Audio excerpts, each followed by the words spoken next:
Greetings, Summoners! Welcome to a Sky Kingdoms video. Okay, we finally got something worth talking about that's actually amazing. Sky Kingdoms got a massive facelift. Oh boy. This game went from being an embarrassing little cartoon game to a mildly less embarrassing cartoon game. I mean, it's still cartoony and childish. That's a stigma they've got to deal with, but look what they've done. They have literally like given everything 3D depth, shadowing, color tones. I mean, it looks amazing now. I'm still kind of griping about the fact that it forces you to zoom in so much. But, you know, that's part of their thing. They want you to be close to it and see all the detail. I think it's just laggy and unnecessary, but it is gorgeous. And this game needs to get closer to a reasonable game that people would spend a serious amount of money on. A game like this, people are going to be spending hundreds of thousands to $500,000. Some players in Ark of War have already hit the $500,000 mark. So they want to do the same thing with this game, and they had to give it a facelift to get people even considering it.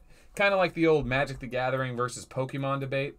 Like, Magic the Gathering cards can go into the 20s and 80,000 because it's a legitimately good-looking piece of art, as opposed to Ark of War, which is like, or I suppose Pokemon, which is very childish and looks childish and cartoonish. The art itself is not that valuable. Ark of War, kind of the same thing. It's more futuristic, more spacey, more kind of cool, fun to look at. This game is definitely on the cartoonier side, which, if you don't mind, or if you like it better, then great. But I think the mass majority of high-end expending players are going to want to spend on a game that they are less embarrassed to play, let's say. Anyway. Alright, so they moved a lot of our buildings around, and they added a new feature. First, let's talk about the new feature. If you didn't know, they kind of ninja patched this edition. It's called preset troop formation amounts. So, for example, I have Gervalurk here with 60,000 leadership. If I auto-deploy, I will get 63,000 knights in my slots. But now you can preset exactly how many troops you want per slot. And this was a huge problem you had if you had way too much leadership and you wanted to do like a small tier suppression march. You had to manually set it. Well, now you can just set the exact amount of troops. So if you have a 60,000 leadership commander, you don't have to worry about auto deploying and instantly defending yourself and getting absolutely decimated. You know, it was hard to defend yourself if you had too much leadership, which is why I always left my commanders low that were all utility commanders: Rogers, Hoodoo, Plasma. But now this is kind of combating it. So if you didn't know, all you have to do is pick the commander, pick the amount of troops you want per slot, then you just replace or save or store the formation, and it'll always preload it. So for example, if I click load 1, it goes 1, 2, 3 units in those slots, 38, and then max leadership in the back slots. Now this is the exact leadership for Hekot.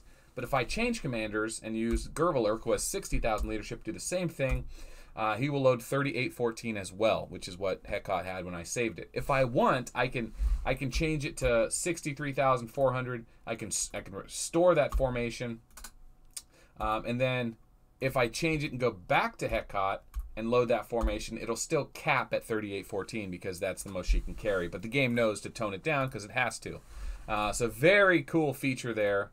And there's me editing a thumbnail. Let's get back to the game. There we go. So, what else? All the buildings have been moved around. None of the new buildings are really worth exploring. I think if you're an Ark of War player watching this Sky Kingdoms video, you may realize that this is a staging ground game. They definitely try a bunch of different stuff here before bringing it to Ark of War. This is the free present every minute. Sometimes if it's a good present, it makes you wait 10 minutes. Same ideas: altar, smithy, academy, barracks, all that stuff similar. It starts to get different in the daily rewards. Has its own structure, so you get your daily things. There is the same thing. This is the space station. Same blessings. It will get different here in a second. Oh, you have a dragon, which is kind of like your Ark Hall, but you can actually choose individual buffs. Oh, so this is your Ark Halls, and there's the new dragon. Ooh, man, that's cool looking. Auspicious dragon. You can actually choose what things you want your dragon to have that buffs your city. So I have increased hero healing speed, increased construction speed, and you can switch these out. You can substitute them for other things. Not that many options there, but just something different, something new that Ark of War didn't have. And then here's how you level them up. And if you want to get PvE points, you farm. If you want to get PvP points, the red ones, you attack other players and kill troops. Pretty straightforward. But definitely a fun little mechanic that Ark of War doesn't have. What else doesn't Ark of War have? I should do a video specifically on that, but I kind of feel like it's funny when it happens. Oh, it has the shake button. So when you want to collect your resources, you just shake the screen, And they all come flying in. I think that's great. And there's way more resource collectors, like way more. So that's nice. You get a lot more resources without having to farm as much. They have this thing called a cemetery where all your troops die. You can turn in their souls for like magazines and time speed ups. You can use these speed ups to heal troops or build troops, and then you get resources as well. And it tells you where you got your souls from, whatever events you were in or fighting in, where they came from. So if you get massacred, you still get the souls back. You get something in return at least. There's this mysterious dungeon feature, which is like a PvE thing. It lets you kind of battle through and get reward points for just killing monsters or killing opponents. So I'm going to lose this fight because I wasn't paying attention. But normally you can like heal your army when they're damaged and stuff by just using these things. There's no cost and it just gives you all these rewards and free stuff. So a lot more free stuff in this game. That's kind of the theme here. Did I miss anything else worth mentioning? Yeah, they have this PvE Explore thing. You get to try out new commanders every day. I chose Academy today, but every day you get a new commander, you get tier 9 troops, you get to just use your gear or your research or whatever the event for that day is to try it out against high-level stuff. So it kind of gives you a taste of the high-level stuff, what you're buying. So I think that's pretty cool. And then, of course, there's the mining thing where you get to do Explore and get these picks every day. And there's 3 chests per day, and you want to unravel all 3 chests and get your free awards or whatever. So just more free stuff. That's kind of the theme. And that's it. I think that's it. If I missed anything, it's not that big of a deal. So what is this? Manufacturer. Oh, that's for your black hole bombs. Anyway, so that's great. Sky Kingdoms is looking a lot better. They want to invite higher end players. They want to invite players to spend more money. Oh, and there's this sharpshooter and gambling thing, right? This is awesome. Yeah, this was a step in the right direction. But I'll ask you, what do you think? Do you like it? Is it a step backwards? Is it way too graphics intensive? I feel like it doesn't need to be so graphics intensive, but at the same time, it does look kind of childish in its old form. So, you know, it's like, be careful what you wish for. I don't know. If they could tone down the memory use, because it's laggy on my phone, it's laggy on my PC. I don't know. What do you think? Interact with the video, especially if you're a Sky Kingdoms player. If you want to see more Sky Kingdoms video like this, comment in the video below. Share it with your guildmates.